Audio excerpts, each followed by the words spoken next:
2024 लोकसभा चुनाव का आज से आगाज हो चुका है। देश भर के 102 सीटों पर वोटिंग की जा रही है। उत्तर प्रदेश की बात कर लें तो उत्तर प्रदेश के 8 सीटों पर वोटिंग चल रही है और मतदाता जो हैं वो पूरे उत्साह के साथ मतदान केंद्र पर पहुंचकर मतदान कर रहे हैं। ये बनारस की मशहूर गली है, ठठेरी बाजार है और बनारस अपने अंदाज के लिए जाना जाता है। चाहे त्योहार हो या फिर देश में कोई भी प्रमुख आयोजन हो, बनारस अपने मस्ती में जीता है। ये देखिए, चाहे चाय की अड़ी हो, खान पान हो, इसके अलावा चुनावी चर्चा हो, वो बनारस में लगातार जारी है। और निश्चित तौर पर बनारस के सियासी चर्चा का काफी महत्व भी होता है और लोग यहां पर केवल देश नहीं बल्कि विदेश तक की राजनीति की चर्चा करते हैं। नमस्कार भैया, सब कुछ ठीक ठाक है? सब बढ़िया है, खराब क्या रहेगा? बिल्कुल, खराब रहना भी नहीं चाहिए। इस बार किन मुद्दों के आधार पर जनता जा रही है वोट करने? देखिए, जनता तो इस समय बरगलाई हुई है, उसको केवल मंदिर दिख रहा है। मंदिर, केवल मंदिर।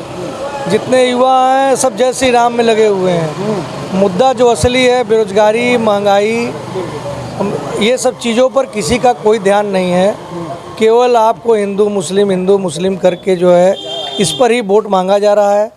लेकिन असली मुद्दा है कि हमारे बच्चे बाहर पढ़ रहे हैं, उनकी नौकरी, उनकी व्यवस्था, उस पर कोई चर्चा कोई करने वाला नहीं है। यहाँ पर हम की स्थिति यही चल रही है। बाकी अब तो 400 पार बोल ही दिए हैं, तो 400 पार बोल दिए हैं तो हो सकता है कि 800 पार हो जाए। ये तो भाई नेता लोग का काम है। यानी 400 पार का जो एनडीए का दावा है वो तो लगातार किया जा रहा है, लेकिन बनारस का जनता का साफ कहना है कि कहीं ना कहीं बुनियादी मुद्दों के आधार पर वोटिंग होनी चाहिए। ये सीधा जो मार्ग है वो अलग अलग धार्मिक स्थलों की तरफ जाता है और लगातार हम बात कर रहे हैं कि बनारस में भी लगातार अब सियासी पारा चढ़ चुका है। भले ही यहाँ पर 1 जून को वोटिंग होगी, लेकिन सोच समझकर बनारस वाले वोट करेंगे। और एक बात और कि इस सीट का महत्व केवल यहाँ के लिए ही नहीं बल्कि पूर्वांचल के लिए भी होगा। भैया एक बात बताइए, जैसा कि इन्होंने कहा कि धार्मिक मुद्दों के आधार पर इस बार वोट किया जा रहा है, क्या लगता है आपको कि जो भी वोटर को जाना चाहिए वो धर्म के मुद्दों को या अपने आसपास जो हुए बदलाव के आधार पर वोट करने चाहिए? हम आपसे पहले एक बात पूछना चाहेंगे कि आप बनारस आए हैं, बनारस किस चीज़ के लिए जाना जाता है?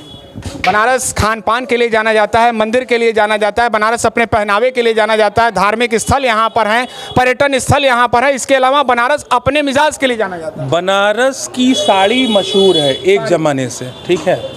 जाहिर सी बात है बनाने वाले भी यहीं के होंगे, उनको बुनकर बोलते हैं, बुनकर समाज, ठीक है। बुनकर के लिए सरकार ने बोला कि 24 घंटे बिजली देंगे, ठीक है, सब्सिडी देंगे, बिजली देंगे, बिजली मिल रही है उनको। उनके माल की बिकवाली नहीं है, वो बना ले रहे हैं माल। सबसे ज़्यादा खस्ता हाल इस समय बुनकर है बनारस का। आप पार्क सड़क बना के क्या करोगे जब हमारे पास रोजगार नहीं है? खाली पेट के आप पार्क में टहलोगे? खाली पेट आप क्या पार्क में टहलना पसंद करोगे? आपके पास रोजगार नहीं है, दिन भर आप घूमे, आपके पास रोजगार नहीं है, घर पहुँचे, परिवार आपका आसरा देख रहा है, परिवार आपका आसरा देख रहा है। हमारे मोहल्ले में, हमारे एरिया में पार्क बहुत सुंदर बना है, पेड़ बहुत अच्छे लगे हैं, पर हमारे पास रोजगार नहीं, हमारा पेट खाली है, तो वो पार्क मेरे किस काम का है? रोजगार मुद्दा होना चाहिए, रोजगार मुद्दा होना चाहिए। हमारे अपने जीवन काल में, मेरी उम्र हो गई 55 साल, मेरे घर के नीचे मसान की होली होती है जी। आप सोच लीजिए कि इतना युवा खाली है कि मुझे अपने घर से दुकान जाने के लिए 1.5 घंटा अपने घर पर बैठना पड़ गया। मतलब इतने युवा तो हमने अपनी ज़िंदगी में नहीं देखा कि इतने युवा भी मतलब हैं, खाली हैं कि जो कि मसान की होली। अभी वो रामनवमी का जो जुलूस निकला उसमें इतने युवा थे, क्या मतलब कि कोई कामकाजी आदमी 10 मिनट 5 मिनट खड़ा होके या 10 मिनट चला जाएगा? क्या कोई 4 घंटा 3 घंटा जुलूस में जाएगा? युवाओं की स्थिति इतनी बुरी है क्योंकि उनके पास कोई काम नहीं है। और दूसरी बात यह है कि युवा इतने खाली हैं कि आजकल एक विषय पर कोई बात नहीं कर रहा है। आजकल फर्जी कॉल इतने आ रहे हैं। कल मेरे साथ फ़ोन आया कि मेरा बेटा बाहर पढ़ता है कि आपके बेटे को बलात्कार में पकड़ लिया गया है और आप अभी तुरंत हमको इतना रुपया भेजिए, नहीं तो मैं इसको किसी केस में फंसा दूंगा। मेरे जैसे आदमी की, जो कि मैं थोड़ा अपने में खुद सक्षम हूँ, लेकिन मैं खुद घबरा गया। इस पर भी कोई चर्चा नहीं कर रहा है। ये सब चीज भटक गया है ना बेरोजगारी की वजह से, उसके पास काम नहीं है। युवा बेरोजगारी की वजह से भटक गया है। तो वो बिल्कुल देखिए सवाल यहाँ पर यही है कि क्या देश को बुनियादी मुद्दों के आधार पर वोट करनी चाहिए। वोटिंग लगातार जारी है, मतदान केंद्रों पर जो मतदाता हैं वो पहुंच रहे हैं। चर्चा सार्थक हुई यहाँ पर कि सीधे तौर पर जो आपके आसपास में बदलाव हुए हैं उनके आधार पर वोट करना चाहिए। आपको क्या लगता है? देखिए, अभी आपने खुद ही कहा कि बुनियादी आधार पे होना चाहिए। बुनियादी आधार इस समय क्या है, जो चर्चा का विषय है इस समय, जिसको छुपाया जा रहा है, मौजूदा सरकार छुपा रही हो या जो कोई भी, इस समय महंगाई, बेरोजगारी, ये मेन मुद्दा है।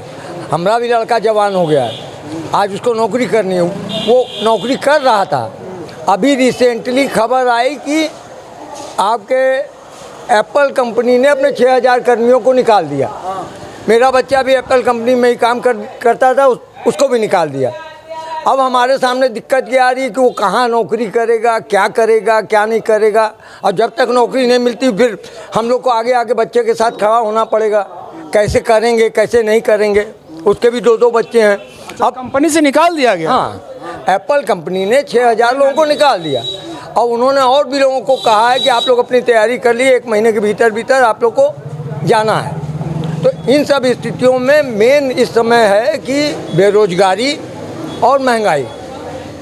और जैसे भाई साहब ने कहा कि बनारस को कैसे जाना जाता है, वो सब बात की चीज़ है, खाना और साड़ी उड़ी सब। बनारस एक्चुअली है क्या? बनारस गलियों का शहर है। बनारस की पहचान ही वही है। और फिर उसके बाद बात आती है कि गलियों में रहने वाले कैसे जीवन यापन कर रहे हैं। गलियों को आप तोड़ दे रहे हैं, बनारस की खूबसूरती आपने ख़त्म कर दी, सुख चैन ख़त्म कर दिया। आज चौक एरिया में रहने वाला आदमी, मेरा पैर टूटा, अब अगर मुझे जाना है हॉस्पिटल BHU तो साधन नहीं है यहाँ पे कि चौक से कोई साधन मिल जाए, मैं गदौलिया तक चला जाऊँ, वहाँ से टेम्पो कर लूँ। भाई रात के 9 बजे तक नो एंट्री है ना, रात को 9 बजे तक नो एंट्री है। चलिए और लोगों से हम बात करेंगे। यहाँ पर किसी प्रकार का यातायात में कोई दिक्कत ना हो, इस बात का भी हम ध्यान दे रहे हैं। और चर्चाओं का दौर लगातार जारी है, चाय भी पिया जा रहा है। बदलाव, आप बैठे रहिए और बातचीत लगातार हम करते रहेंगे। चाचा, चर्चा यहाँ पर हो रही थी कि महंगाई, बेरोजगारी के मुद्दे पर वोट करना चाहिए। आपको क्या लगता है, जब वोटर जाए तो क्या दिमाग में उसके होना चाहिए? वोटर जाए तो यहाँ का विनाश देख के जाए, काशी का क्या देख कर जाए? विनाश देख के जाए। विनाश जी। क्या विनाश हुआ है? विनाश ये हुआ है, काशी का विनाश ये हुआ है कि हमारे बाबा जो थे जी, वो जो है कि बहुत बढ़िया जगह व्यवस्थित थे। वहाँ पेड़ पौधा घना इलाका था और बाबा को एकदम ये लोग धूप में लिया के एकदम जो है नाश कर दिए। कई मोहल्ला उड़ा दिए, रोजी रोटी की संकट पैदा कर दिए। यहाँ है क्या काशी में? काशी की तो गरिमा खत्म हो गई ना। यानी बहुत बड़ा ये सवाल उठा रहे हैं। चलिए और लोगों से भी हम बात करेंगे। सीधे इन्होंने कहा है कि वहाँ पर जो तोड़फोड़ हुआ इससे बड़ा नुकसान हुआ है। जी हाँ, आपको लगता है? एकदम हुआ है। हमारे कई सब पुराना स्वरूप खत्म करके काशी का जो महत्व था और जितने बहुत से अगल बगल देवालय थे सब गायब हो गए। तो इससे नुकसान हुआ। काशी खंडोक्त कितनी चीज़ें जो है वहाँ से गायब हो गई, अब उसका पता नहीं लग रहा है सब कहाँ आप गई। पढ़ाई करिए और पकौड़ा तलिए, आप कितनों लेवल की पढ़ाई कर लीजिए। आजकल के माता पिता अपने सारी चीज़ों को लगा के बच्चों को पढ़ाते हैं, बाद में कहते हैं ठेला लगा के पकौड़ा तलो। ये मोदी जी का विजन है और कुछ नहीं है। तो निश्चित तौर पर यहाँ पर आप नाराजगी देख रहे हैं। चलिए कुछ और लोगों से हम बातचीत करते करते बनारस के गलियों में टहल रहे हैं और ये भी जानना ज़रूरी है कि इन 10 सालों में बनारस ने क्या बदलाव देखा है। हालांकि आप नाराजगी देख ही रहे लोगों का। भैया, बात यहाँ पर हुई, आपसे भी अभी हमारी बात हुई, हालांकि ये बात करने से बचते नज़र आ रहे हैं। क्या इन 10 सालों में, जैसा कि इन्होंने कहा कि तोड़फोड़ भी हुआ है, इसके अलावा महंगाई बढ़ गई, बेरोजगारी, बनारस में कोई बदलाव नहीं हुआ? बनारस बदलाव हुआ, देखिए इस विषय पे हम कोई बात नहीं करेंगे। बनारस बदलाव नहीं हुआ है, बनारस बदलाव हुआ। बनारस में मंदिर बना, मंदिर की वजह से, देखिए मंदिर की वजह से 2 किलोमीटर का एरिया है। 2 किलोमीटर विश्वनाथ गली से अराउंडिंग 2 किलोमीटर है। उसमें मतलब मेरी भी दुकान विश्वनाथ गली में है। मेरी पहले भी दुकान विश्वनाथ गली पहले भी बहुत अच्छी चलती थी, लेकिन अब उसके बाद विश्वनाथ गली आज भी बहुत अच्छी चल रही है। उसकी वजह से हम लोग को व्यापार में है। लेकिन मेरी एक दुकान यहाँ पर भी है, मैं जहाँ बैठे थे आप उसी के ऊपर। इस एरिया का व्यापार एकदम जीरो। बनारसी साड़ी का जो असली व्यापार था वो जीरो हो गया है। लेकिन टूरिस्ट बेस वाले। सबसे बड़ी बात खासियत ये है कि चौक को महाजनी एरिया कहा था, लेकिन चौक के जो महाजन थे वो सब माला फूल बेचने लगे, वो कचौड़ी पकौड़ी बेचने लगे, लुटिया जंबो बेचने लगे। मतलब इतना तरक्की हुआ है। आप समझ लीजिए साड़ी बेचने वाले महाजन वो माला फूल बेचने लगे, लुटिया जंबू, और एक बड़ी बहुत ही प्रतिष्ठित दुकान टीवी की थी वो बंद करके उसमें उन्होंने अपना खाने पीने का खोल दिया। तो इतनी तरक्की हुई है, इसमें कोई दिक्कत नहीं है। लेकिन समस्या ये है कि मंदिर बनने से बनारस में तरक्की तो हुआ, इसमें नहीं दो राय नहीं, लेकिन बनारस में अगर आप केवल जो मेन में जो चेहरा देखिए, चेहरा चमका है। आप अगर एबीपी न्यूज़ वाले हैं, आप केवल बनारस की गलियों में घूमिए, जितनी गलियां बनी हुई 70% डैमेज हो चुकी हैं। और लोगों से बात करके हम अपनी चर्चा को यहाँ पर खत्म करेंगे, लेकिन एक बात बता दें कि बनारस के लोगों का साफ कहना है कि कहीं ना कहीं जो बदलाव हुए हैं, जो विषय हुए हैं, वो इन्हें अभी तक नहीं पसंद आया। ये साफ तौर पर इनका कहना। चलिए कुछ लोग और जुड़े हैं, हम उनसे बात कर लेंगे। चाचा, पूरी तरीके से बनारसी अंदाज में आप हैं। नमस्कार, कैसे हैं आप? बहुत बढ़िया। अच्छा, मूल बनारस के ही रहने वाले हैं? जी जी जी। देखिए, चर्चा यहाँ पर हो रही थी और साफ तौर पर लोगों ने कहा कि कहीं ना कहीं जो मूलभूत हमारी बातें थी उनको नज़रअंदाज किया गया। जैसे यहाँ पर विश्वनाथ कॉरिडोर बनाने की बात हो, महंगाई बढ़ गई। इन्होंने बताया कि हमारे बच्चे वहाँ पढ़ रहे थे, बच्चे हमारे एप्पल कंपनी में काम कर रहे थे और वहाँ से नौकरी से निकाला गया। आप वर्तमान व्यवस्था को कैसे देखते हैं 10 सालों की? देखिए, बनारस का जो इस समय स्थिति है, बनारस इतना सुधर गया है कि उसकी तुलना करना बेकार है। जितना बदल गया बनारस, और ये सब मोदी जी की देन है। तो ये आप जान जाइए, लोग लाख कहें कि बेरोजगारी है, महंगाई है, जो भी है, लेकिन आएगा मोदी ही। आज बनारस की गलियों में इतनी भीड़ चल रही है, लाखों यात्री रोज आ रहे हैं, सबको रोजगार मिल रहा है। क्या हो गया है बनारस? चाहे ऑटो वाला हो, होटल वाला हो, रेस्टोरेंट वाला हो, लाइन लगी है जैसे फ्री में बिक रहा है। तो आएगा मोदी ही, लाख लोग विरोध कर लें। अभी वो कह रहे थे कि ये बाजार जाना जाता है व्यापार, वो साड़ी के व्यापारी हैं। आप उनको सामने खड़ा करिए, पहले वो क्या बेचते थे, आज वो क्या बेचते हैं। आइए श्रीमान जी, आइए सामने आइए। आपको चुनौती दे रहे हैं? आइए सामने आइए। आपकी साड़ी की दुकान है, आज से नहीं है, बहुत पहले से है। पहले आपका व्यापार क्या था, आज आपका व्यापार क्या है, ये आप बताइए। हमने आपसे अभी क्या बताया था कि अराउंडिंग 2 किलोमीटर मेरी भी दुकान विश्वनाथ गली में है। क्या समझे, मेरी भी दुकान विश्वनाथ गली में है। मेरी पहले विश्वनाथ गली में अच्छी थी, आज और अच्छी हो चुकी है।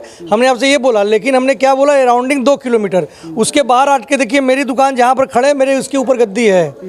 मेरे दुकान की 10 गुना सेल घट गई। इस विषय पर ये नहीं जानेंगे ना, ये केवल 2 किलोमीटर का देखेंगे जहाँ मंदिर एरिया, टूरिस्ट तो आ ही रहे हैं, हम कहाँ करें नहीं आ रहे हैं। उन्होंने कहा कि पर्यटन दृष्टिकोण से बढ़ावा हुआ है, लेकिन ये बनारस इतना बदल गया है। पहले बनारस क्या था, आज बनारस क्या है। बनारस में क्या नहीं हुआ है, कई हजार अरबों रुपए आ गए बनारस में। ये मोदी जी की देन है ना, कोई दूसरा होता तो क्या इतना रुपया आता बनारस में। चलिए हम जल्दी जल्दी एक सवाल ले लेते हैं। दावा यहाँ पर साफ है एनडीए का कि हम 400 पार जा रहे हैं। भाई राहुल गांधी ने चुनौती दी है कि अब 180 नहीं, अब आप 150 तक सिमटेंगे। आपको क्या लगता है? भैया मोदी जी कह दिए 400 पार, तो 800 पार जा सकते हैं। हम इस विषय में कोई बात नहीं कर सकते। आपको क्या लगता है पूर्वांचल की सीटों पर जो सबसे टफ मानी जाती है, बड़ा एक सेंटर माना जाता है, आपको क्या लगता है पूर्वांचल की सीटों पर? पिछली बार से ज्यादा सीट भाजपा इस बार पूरे पूर्वांचल में पाएगी, पिछली बार से ज्यादा। चलिए हम आप अपनी बात को खत्म करते हैं। आप बाबा कहाँ के रहने वाले हैं? हम इसी जगह के रहने वाले फिरोजाबाद में रहते हैं और वहाँ पर पानी की बड़ी दिक्कत है। साहब कोई उपाय करें। हमारा हाथ मत जोड़िए, अपने जनप्रतिनिधि का जोड़िए। हम आपकी बात को रखेंगे देश के सामने। हाँ ठीक है। और ये बताइए कुछ बदलाव देखा है कि नहीं? 10 साल बहुत बदलाव हो गया। मोदी जी ने अपना नाम अमर कर दिया है। अमर कर दिए? हाँ, इसलिए कि ये पानी की समस्या के लिए पानी की समस्या फिरोजाबाद में है। मराठी जिला उन्हीं का क्षेत्र है। मोदी जी हर जगह तो जाएंगे नहीं, लेकिन अपने जनप्रतिनिधि से आप बात हाँ हाँ, तो वहाँ पर पानी की बड़ी समस्या रहा। वहाँ पानी एक बूंद 4 साल से नहीं आता है। चलिए हम अपनी बात को खत्म करेंगे। ये बता दीजिए कि किस मुद्दों पर देश को वोट करना चाहिए। चलिए, बात करने से बसते नजर आ रहे हैं। आपने अपनी बात को रख दिया, अब हम चर्चा को खत्म करेंगे। लेकिन साफ तौर पर यहाँ देश का कहना है कि बुनियादी मुद्दों के आधार पर वोटिंग होनी चाहिए और प्रथम चरण की वोटिंग भी लगातार जारी है। ऐसे में एक बार फिर हम आपको बता दें कि वाराणसी में अंतिम चरण 7वें चरण में 1 जून को वोटिंग होगी।